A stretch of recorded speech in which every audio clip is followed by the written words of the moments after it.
नमस्कार प्रेक्षकांनो, लग्नानंतर होईलच प्रेमच्या आजच्या भागात आपण पाहणार आहोत. काव्या किचनमध्ये असते तेव्हा तिचं अंतर्मन तिला दिसतं. काव्याचं लक्ष जातं तेव्हा ती म्हणते, तू? तेव्हा ते अंतर्मन म्हणतं, हो मीच. ती बिनधास्त, बेधडक, बेबाक काव्या. कसं वाटतंय? काव्या म्हणते, काय कसं वाटतंय? समजत नाही मला मी काय करू. तेव्हा समोरची दुसरी काव्या म्हणते, काय मग मस्ती टाईम चालू आहे ना? काव्या म्हणते, अगं मी काय विचार केला होता आणि आता हे काय होतंय? अनिशाच्या बोलण्यावरून कुठे मी अभ्यासाला सुरुवात केली आणि मध्येच आता हे बाळाचं. तेव्हा दुसरी काव्या म्हणते, आता काय मग बघायलाच नको. आता काय एक होईल, मग 1 वर्षाने जुळं होईल, मग आटोपलं सगळं. त्याच वेळेला तिथे पार्थ येतो. काव्याला म्हणतो, काव्या आता स्ट्रेस अजिबात घ्यायचा नाही हां, नाही तर बाळावर सुद्धा स्ट्रेस येईल. तर एवढा खुश आहे ना की काय सांगू तुम्हाला.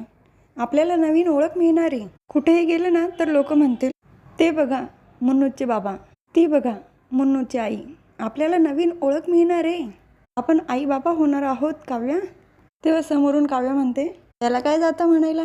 पार्थ म्हणतो, आपण गर्भसंस्काराचे क्लास लावायचे का? मी सोबत येईल हां तुमच्या. त्याला फोन आलेला असतो, तिथून निघून जातो. तर ती दुसरी काव्या म्हणते, मला वाटलं तू UPSCचा क्लास लावशील, पण आता तर काय गर्भसंस्काराचा क्लास लावणार आहे. छान मस्त हां. काव्या कानाला हात लावते आणि ओरडते, बस कर ग, बस बस. तर समोर बघते तर काव्या नसते तिथे. इकडे तिकडे शोधते आणि म्हणते, काहीतरी चुकतंय. या बाबतीत पार्थसोबत बोलावं लागेल.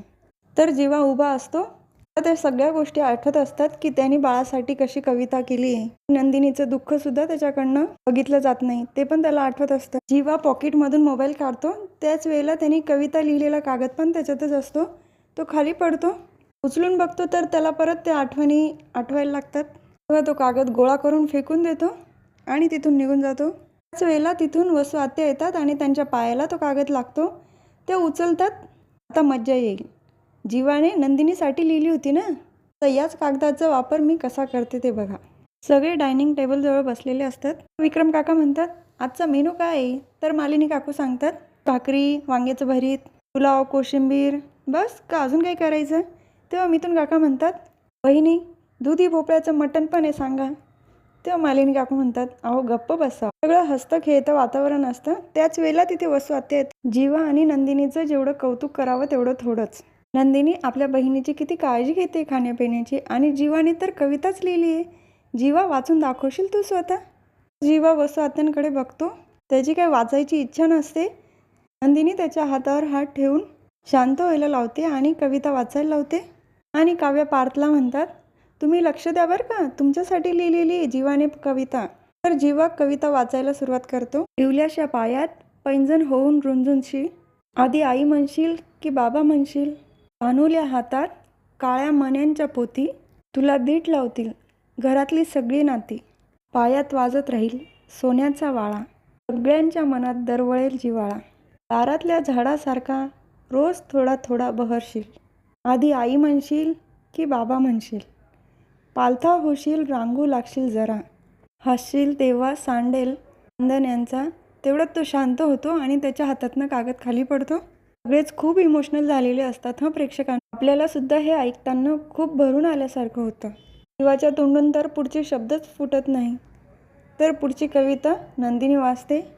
रांगू लागशील जरा, हसशील तेव्हा सांडेल चांदण्यांचा चुरा, दाराशी येऊ लागतील चिऊ आणि काऊ, मांजर आणि बोका होतील माऊ आणि बाऊ, शब्दांना बोबड्या चिमण्या दातात जेव्हा धरशील, आधी आई म्हणशील की आधी बाबा म्हणशील, बाळ पुसून टाकतं घरातले हेवे दावे, बाळ येण्याने चढतात भिंतींना रंग नवे.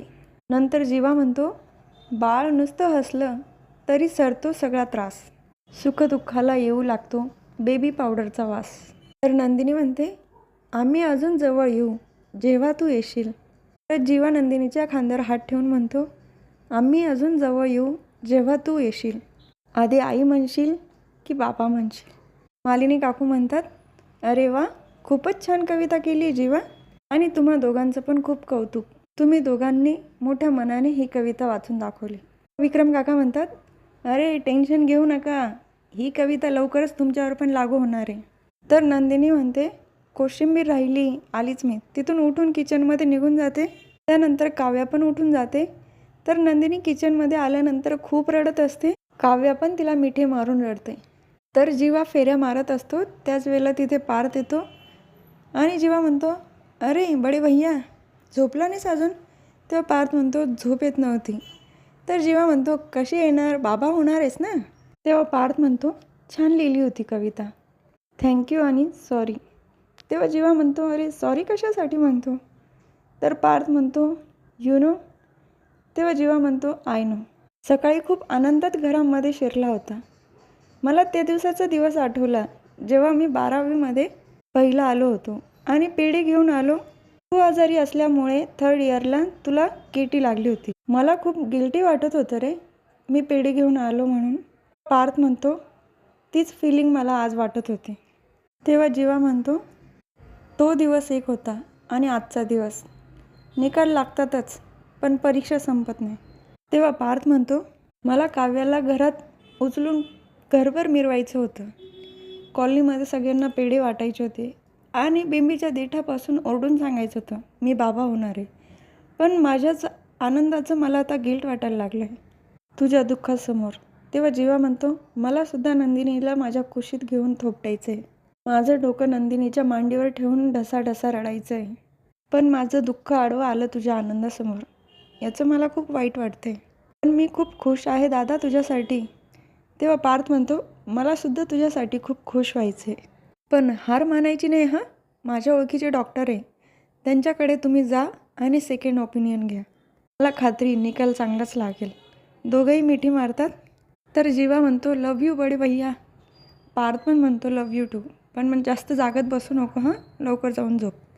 दोघंही निघून जातात. त्यानंतर जिन्यामध्ये बसून रडत असतो आणि मागून मालिनी काकू येतात. तर हा भाग इथेच संपतो. पुढील भागात बघायला मिळतं की काव्या पार्थला म्हणत असते, मला पण आई व्हायचंय हो पार्थ, मला कळत नाही आहे काय करू. एकीकडे अभ्यास, दुसरीकडे हे बाळ. पार्थ म्हणतो, मी आहे ना तुमच्यासोबत. तर काव्या म्हणते, आई होणं ही खूप मोठी जबाबदारी आहे हो पार्थ.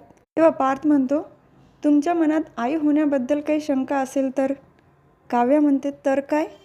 तर दोघांच्यामध्ये अशी वीज चमकताना दिसते. तर हा भाग इथेच संपतो. उद्या पुन्हा भेटूया. लग्नानंतर होईलच प्रेमच्या पुढच्या व्हिडिओमध्ये. तोपर्यंत माझ्या व्हिडिओला लाईक करा, शेअर करा, सबस्क्राईब करा, बेल आयकॉन दाबायला विसरू नका. Tata bye bye and take care.